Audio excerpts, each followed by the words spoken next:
people? It's Poet, and we're in the RedCubed server, and we got a lot of people online today. Even Remco, who I haven't seen on in ages. We got our newbie Huck, Jake, Mog, and myself. So, Patch suspiciously told me that I couldn't be at my house between basically Sunday and Wednesday. So Monday and Tuesday he's doing something at my house that I apparently cannot look at. So, without looking, I was already out in the wilderness a bit, and I decided to, instead of going home, I would travel to Fort Poet because I want to do some caving. Now, caving is really important. I don't have a lot of room. I don't have a lot of ability to go caving. My rubber booties are broken because of some battles between the members here. Or something like that. Maybe it was just mobs killing me. But I thought that I'd set up a little bit of a shop at Fort Poet. I mean, it is Fort Poet after all, right? So why not? Unfortunately, it looks like all that I have really is crafting tables, which is sort of funny. But that's not going to do me. I need to get at least a chest so I can put stuff in, and then some wood maybe to get some torches going, and that kind of thing. So, that annoys me right there. That floating block, yeah. Okay, so I'm going to get rid of that, and this is going to make a giant floating tree too, I bet. Oh, maybe not. Yeah, maybe not. Looks like all the necessary logs are gone. Okay, so there we go. Did I pick up a sapling? I didn't. Come here, you. Might as well replant, you know. As much as these trees are abundant here. Ooh, apple. Thank you. I'll give me a snack on the road. As much as these trees are abundant, I might as well replant them because you never know. Next thing you know, that this place is just a barren wasteland that used to look like trees. So, I'm gonna replant every now and then when I see a sapling drop like this one. Get rid of grass. Grass? Where did I get grass from? This is being very annoying. There we go. Plant that there. Plant that there. Alright. Ooh. Plant that there. There we go. So now that I've got the logs that I need, 18 logs, I can go back home. I've got a ton of chicken. Like, just, that's not even the beginning of the chicken that I've got. I went to that chicken harvester thing the other day. Patch said he was going to blow it up, so before he went to blow it up, I grabbed all the chicken from it. And now I've got loads of chicken, so I'm just munching on that from time to time. Now, first things first is to make a crafting table. What am I thinking? I was about to make a craft. Look at the floor. Look at the floor making a crafting table. Okay, we need actually just one of those for now. There we go. Just a single chest should be good enough. Let's put it. It's going to be floating above the ground if I put it there. So let's just put it there. And what am I going to drop? A couple feathers that I also got from that same harvester. All of my crafting tables. I don't need the wool that I was using to plot out some land. Mossy stone, sand. That bow. A fishing rod. Diamonds. Bones. A door. I'll keep some dirt just as a pillaring material. And my food, my arrows. I wish this was an infinity bow, but I take what I can get. And I'm good to go. Yep, I'm good to go. So I decided that rather than... I was going to start digging out in the middle of the desert there, and I see there's a weird portal floating over there. But you know what? It's getting a little bit close to Jake's house. And I decided that I wouldn't encroach as much as I could, because he probably is in the caves under there like crazy. Although I think his kind of go in that way's direction. But I decided, you know what? I'm just going to start building here. Why not? So, I think what I'm going to do, let's go down right here. Okay, now this is going to be all sand. So it's going to be a little bit of a pain at first. Because there's going to be a lot of digging involved, a lot of water coming in, like so. As we dig it down, it's all going to have to come down. Annoying water. Okay, so let's do this. There we go. There we go. Alright. And already I wish that I could use some torches. I wish I had some torches here. Oh crap, this is going to come down on me too. Oh, nope. Or not. Okay. Ah! Coal! You couldn't get any more perfect than that. Oh, the water's going to come. Yep. Okay, just float up a little bit and cap that off. There we go. Okay, where'd that coal go? There it is. So I got some coal. I can quickly make that into just as many torches as I can. 4 little torches, and boom. There, now we have light. Okay. And from this point on, I think that we're okay. We won't have to dig any of this out. Yes, it's an unenchanted pick is all that I've got. The other one's a fortune pick. And I'm not really inclined to waste it right now. I'd rather keep it for when I find things like diamonds and the like. So, okay. There we go. So I thought I'd do some caving. And while I do some caving, I'm going to tell you guys a few stories. Now, hold on a second. I'm just kind of staring. I got to get my phone out because, as you know, I started talking about this in a much earlier episode, like maybe episode 90-something. And then I must have, my ADD, I got confused with what I was talking about and started talking about something else. But I kind of wanted to talk about my brother and the way that he is. So, I've got a few stories that he told me. Now, as I was kind of mentioning in that old episode that I can't remember which number it was, I mentioned my brother and how his life is a series of unfortunate events, basically. He has misfortune after misfortune, and I mean, there's never anything like life-threatening or things like that.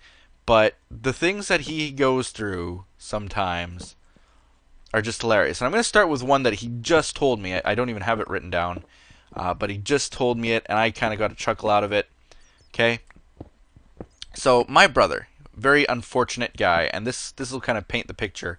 I've often told him that he should write a book because the stories just make me. I almost cry. I laugh so hard sometimes. The way that he tells it, because he'll say it in like different voices, and just the way that he presents himself is just hilarious. So, anyway, to get on with it, he told me a story, but to give you some perspective, he works at a restaurant right now. And he has a manager that he doesn't really get along with. And that's kind of putting it lightly. He doesn't get along with her at all. And he says, you know what? You don't need to get along with a person. There's no rule that says you have to get along with someone just because you... Oh, crap! Skype! Okay, hold on. You know what? I'm gonna cut the episode here and take care of that, because I have a feeling it's early on in the day. People are going to be hounding me on Skype, so hold on a second. Okay, I'm back. That was just, it was someone from the public server chat kind of going on about writing the blacklist. We're going to have a blacklist of words that you cannot say. And I'm actually kind of a fan of that, how I feel about language. I don't have a big problem with it, but I find it in poor taste. So to basically block that kind of stuff, I'm approved.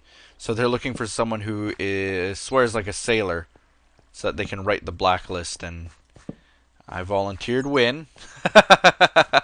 She's very innocent, 99% of the time online and stuff, but get her in a group of friends and apparently she is a completely different person. So that is how I described it, I guess, and she will maybe write the blacklist. Anyway, my brother. Let's go on with my brother's story. It's one that he told me. He works at a restaurant. He doesn't get along with his manager. And so he said to me the other day, come here, you little bat. Said to me the other day, you know what? I don't want to be her worst enemy. I don't have to like her, but at the same time, I don't want to make it a bad work environment, because if you get along with people, then that's great. It makes your life easier. It gives you less stress in the day. It's all around very good. Right? Makes sense. So he thought, okay, this manager doesn't really like him. And so how can you get in good with this manager? Well, she had at one point gone on and on and on about how he didn't close up properly. He didn't close the restaurant properly, which involves sweeping the floor, taking out the trash, and locking the necessary drawers, and cleaning the bathroom, and that kind of stuff. Well, what apparently happened is someone before my brother's shift didn't do it. So he thinks, oh, this is the perfect opportunity. He can get in good with her by maybe doing a little bit of brown nosing, rat out someone. I just want to tell you that whoever closed up last night did a terrible job. And, that's something that a manager like her would really appreciate, he thought, okay? So there he is. He calls her up at the end of his shift. He had cleaned up everything. And he goes, I just wanted to tell you that whoever closed up last night did a awful job. I mean, this wasn't done. The trash wasn't taken out. The bathroom was disgusting. Everything was just terrible. And I had to clean that up right before my shift. I had to take the time out of my day to do that. And, just thought I'd like to let you know that it was terrible. Like the worst I've ever seen it. And he just went on and on. Apparently he tore into the person that did it.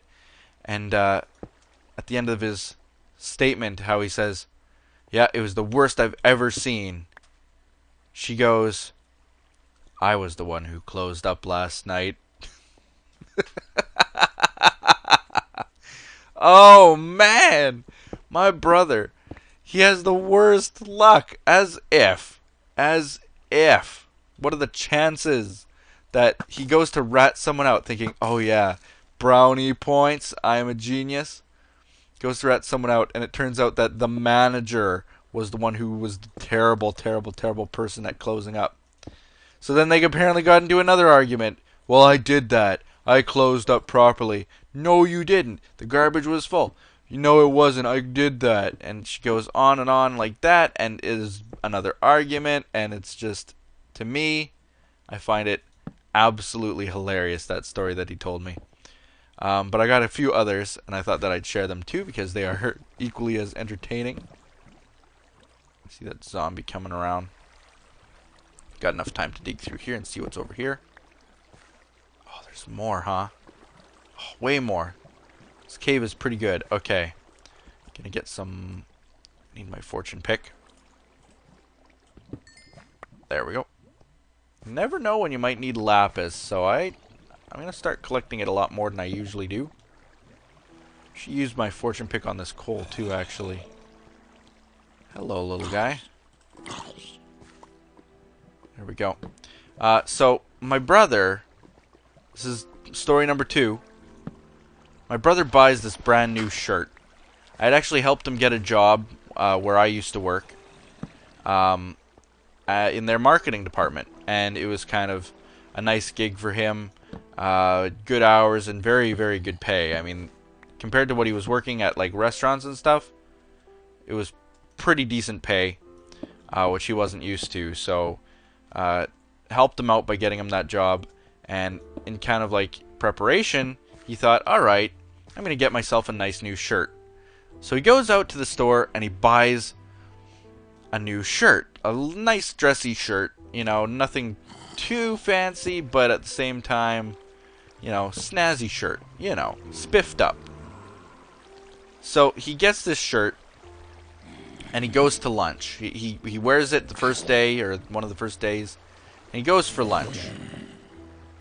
And he decides, okay, I'm gonna go for some, I think it was maybe Thai food or Vietnamese. One of the two. It was either Thai or Vietnamese food. Doesn't matter which. Doesn't aid the story in any way. So he goes for his food, and he gets like this curry dish, right? So he gets a curry dish, and it was, oh, you know what? It was probably Vietnamese. I'll say that right now because of the type of food it was. It was like these curried noodles. Oh my god, come on. Die. There were these curried noodles. They were noodles. They were. And he starts eating these noodles. Giant bowl of these noodles, and he's really liking it, you know, and slurping up this giant bowl of noodles, curry noodles.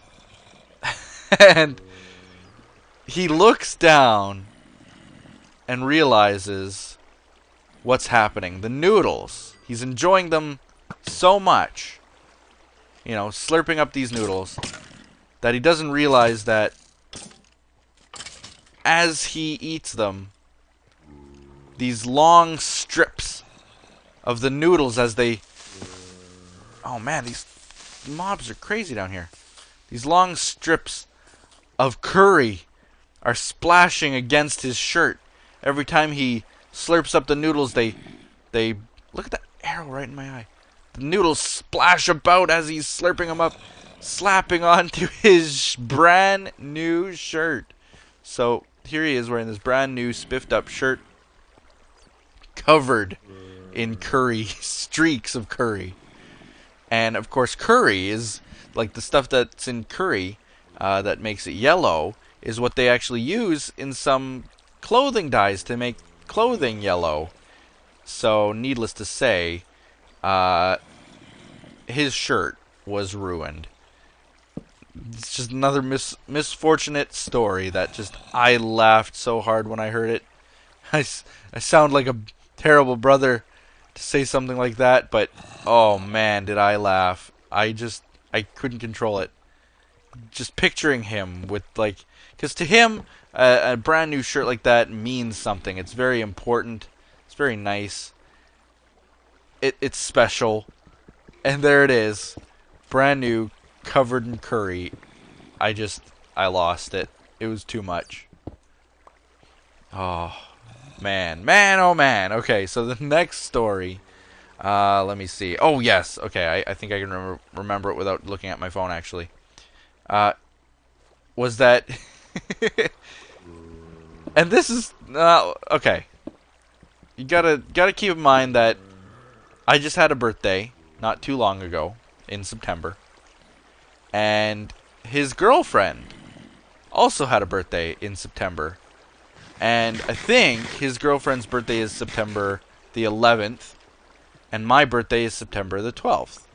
Okay?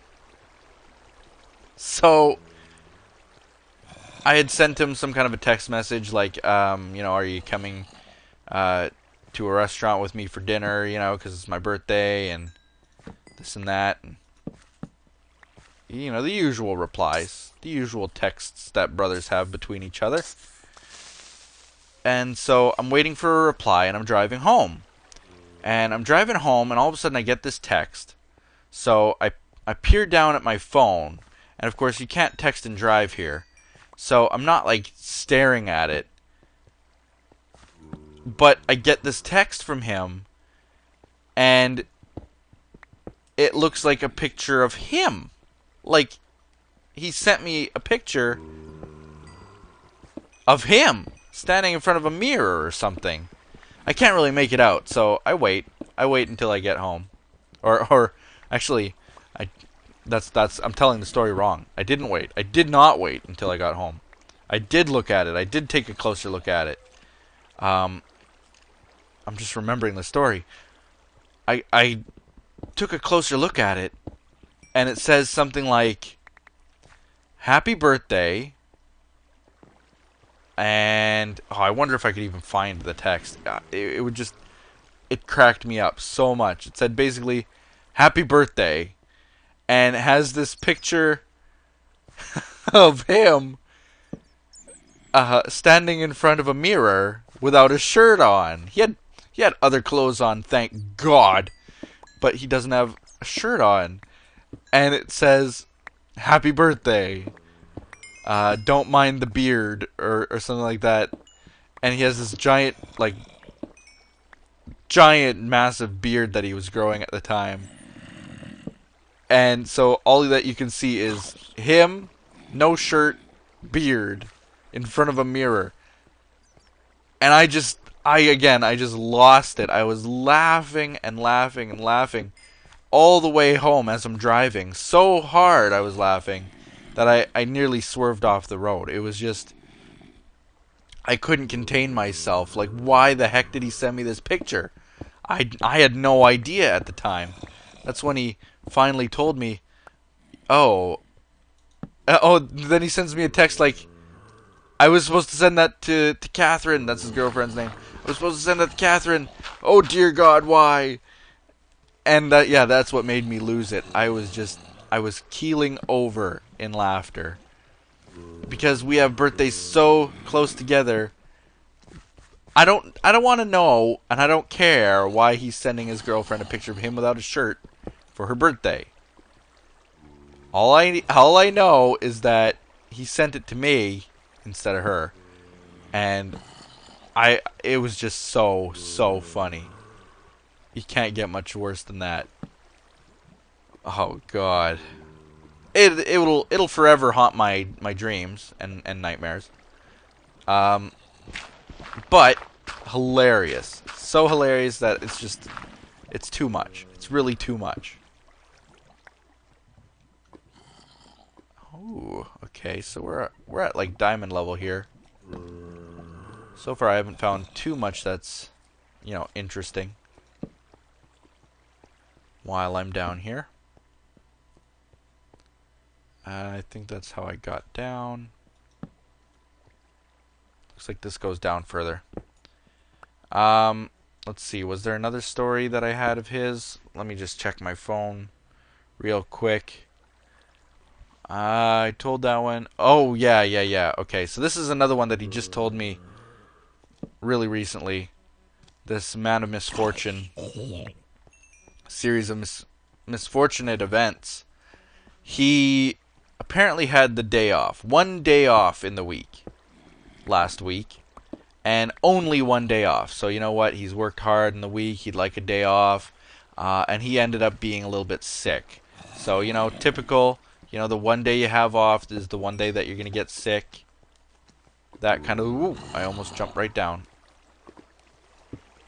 The one day you have off is, of course, the one day that you're going to get sick. It's usually the way that it goes. But, anyway, there he is at home, feeling sick. And he decides, okay, well, I'm going to just clean up the house a little bit. So, cleans up the house. And he's taking out the trash.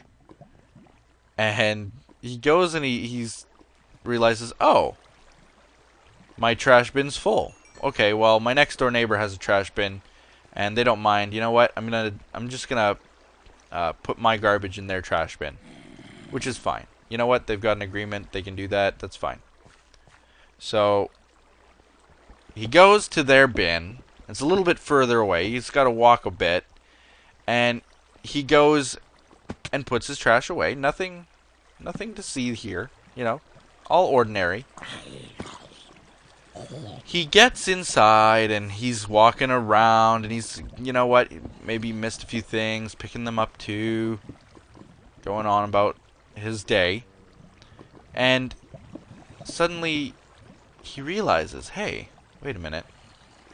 Something on the floor here. What the heck is this on the floor? He looks down and he realizes that the entire time there's been something on his shoe. Something terrible to be on anybody's shoe. Dog crap. Dog crap on his shoe. And now that dog crap is not only on his shoe, but it's all over the house. And he means everywhere, all over the house. It's in the living room, it's in the kitchen, it's in the bathroom, it's down the hallway. Luckily they have a lot of laminated floors and stuff. Nothing, oh, this zombie's gonna push me off, I just know it. You know, nothing that he couldn't clean up. But here he is. He's feeling sick. He's got a cold. And then he has to go and clean all of the floors. And dog crap. He says, dog crap not only on one shoe. Not only just a little tiny bit of dog crap. But dog crap on both feet.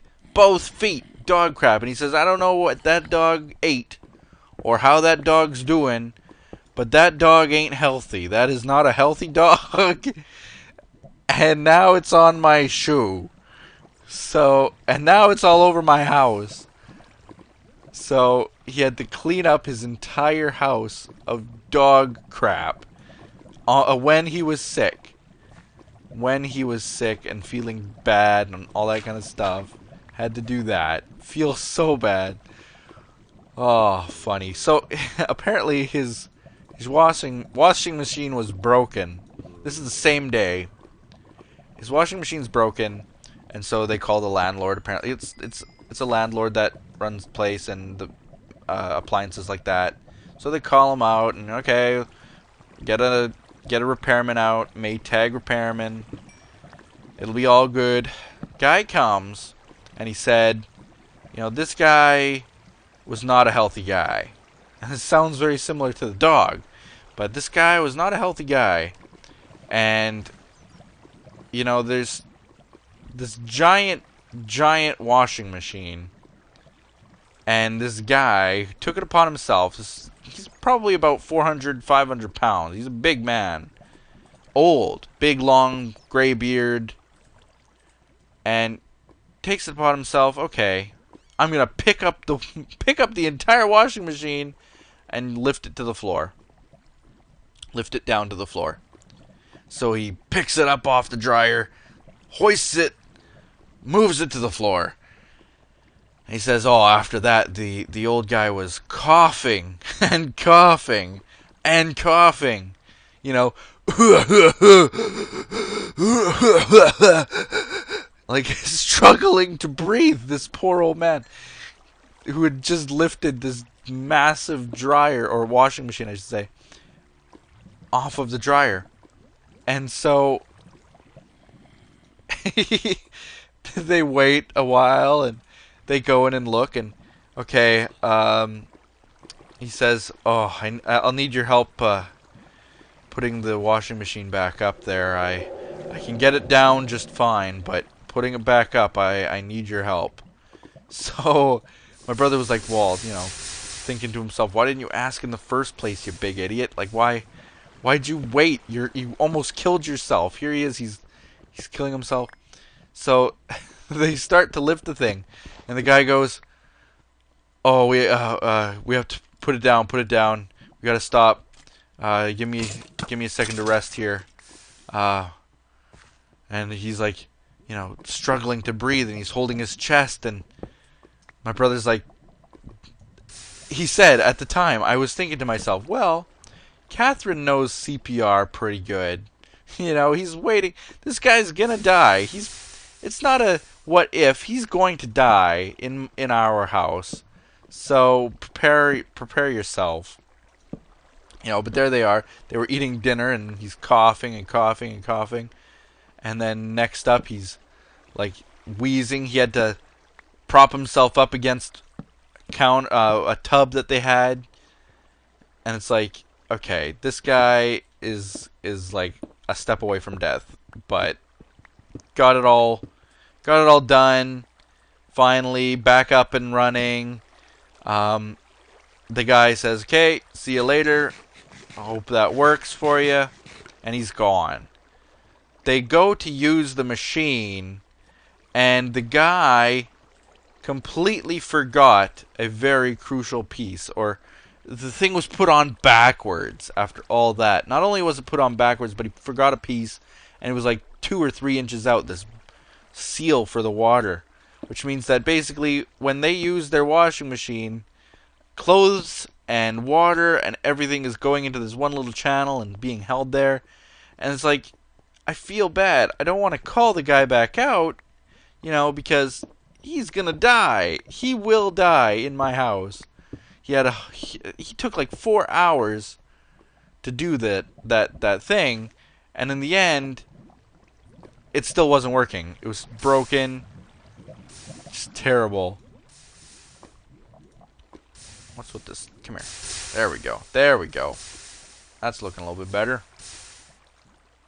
Put it like that. There. There we go. There we go. Alright. So, the end of that story was basically like, after all that, the guy left and the machine was still broken.